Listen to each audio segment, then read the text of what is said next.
Olá, moçada dispersa, aqui é o Professor Ebert e no vídeo de agora seguimos firmes na missão de entender o tema e as atividades de filosofia no PET, Plano de Estudos Doutorado do segundo ano do ensino médio, que neste segundo volume traz na segunda semana a unidade temática e objeto de conhecimento, natureza e cultura. Dentre as habilidades estão distinguir entre as noções de natureza e cultura, compreender a noção de cultura como essencial à definição do ser humano, compreender que no ser humano as características biológicas da natureza e os dados culturais estão profundamente associados. Os conteúdos relacionados se apresentam em forma de perguntas. O que distingue o ser humano dos outros animais? O que faz do ser humano um animal como os outros? O que pode significar a palavra cultura? E se é possível distinguir no ser humano o natural do cultural? Bem, moçada, para que possamos responder a este, que é um dos questionamentos mais profundos quanto à nossa humanidade, a gente precisa levar em consideração que o homem tem inteligência, consciência e capacidade para analisar seus atos, executar suas tarefas, planejar suas atividades e colocá-las em prática. O homem, através de sua inteligência e capacitação, chega a atingir coisas invisíveis e corporais, também realidades imateriais e incorporais, como, por exemplo, a verdade, o tempo, o espaço, o bem, a virtude e produzir cultura, que inclusive é um dos conteúdos relacionados aqui. A cultura é um conceito amplo que representa o conjunto de tradições, crenças e costumes de um determinado grupo social. Ela é repassada através da comunicação ou imitação às gerações seguintes. Dessa forma, a cultura representa o patrimônio social de um grupo, sendo a soma de padrões dos comportamentos humanos que envolve conhecimentos, experiências, atitudes, valores, crenças, religião, hierarquia, relações espaciais, noção de tempo, conceitos de universo e língua, que é o que nós vamos trabalhar aqui agora, tá ok?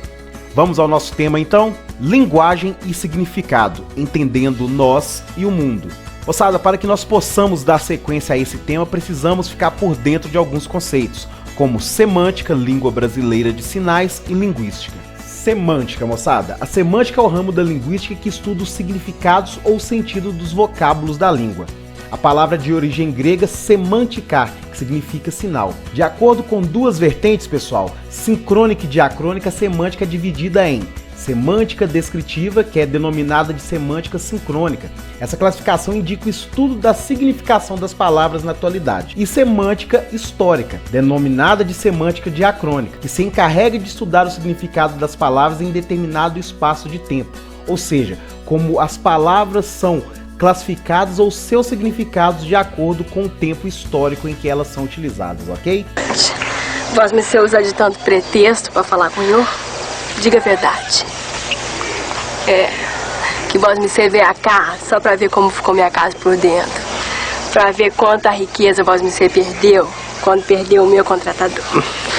Bem, moçada, a fim de conhecer as palavras apropriadas para empregá-las em determinados discursos ou falas, recorremos à semântica, ou seja, a significação dos termos que utilizamos. Língua brasileira de sinais, ou Libras, é a língua oficial da comunidade surda brasileira, moçada. É uma língua de modalidade gestual visual, que se exprime através da combinação de sinais e expressões faciais, que são chamadas de expressões não manuais.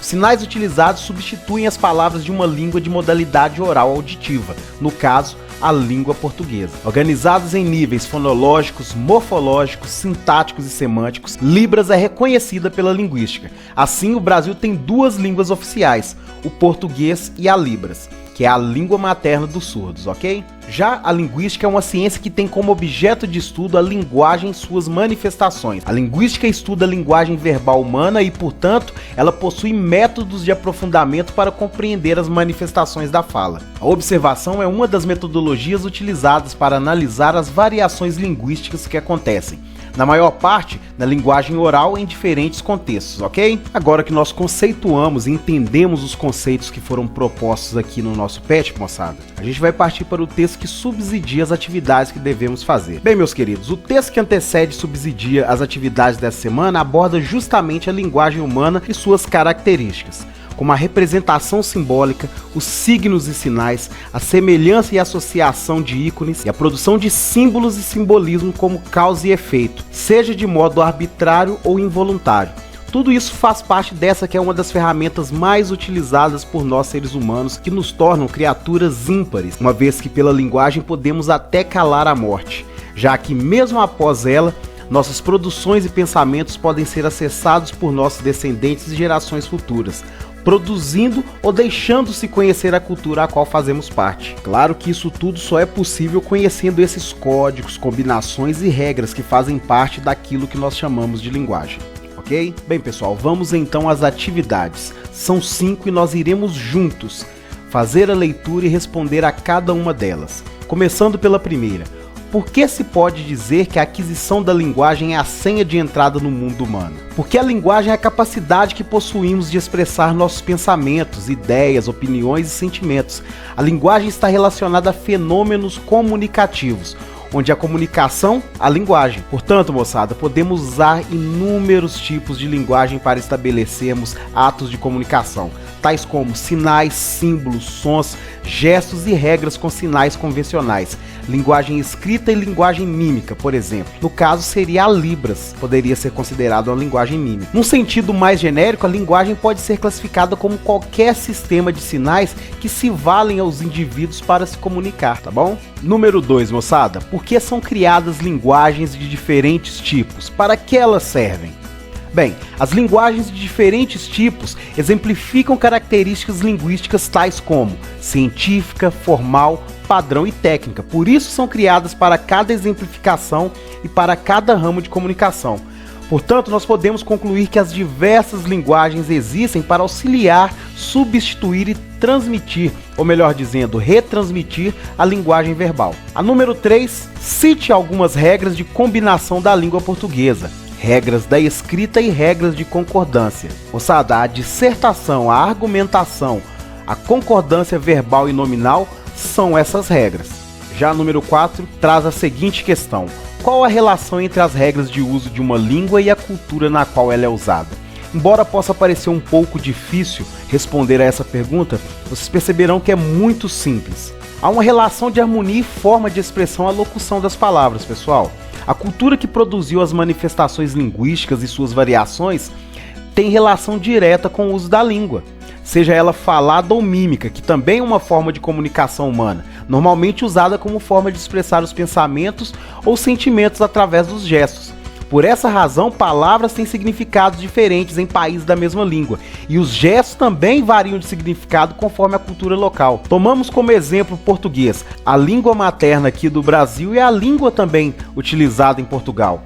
Há palavras que nós utilizamos aqui que, se fôssemos aplicar ao cotidiano lá na Europa, geraria certos constrangimentos. Ok? E por último, a número 5, que traz a seguinte orientação: estude um pouquinho de gramática da língua portuguesa e, se possível, pesquise sobre os 5 parâmetros da língua brasileira de sinais. Depois dê mais um pulinho aqui nessa matéria de filosofia e tente compreender melhor as principais semelhanças e diferenças entre a língua portuguesa e a Libras. Redige um texto com as suas considerações sobre o assunto. Caso não consiga fazer a pesquisa, reflita sobre o assunto a partir de seus conhecimentos e suas indagações. Daí também pode surgir uma boa produção de texto.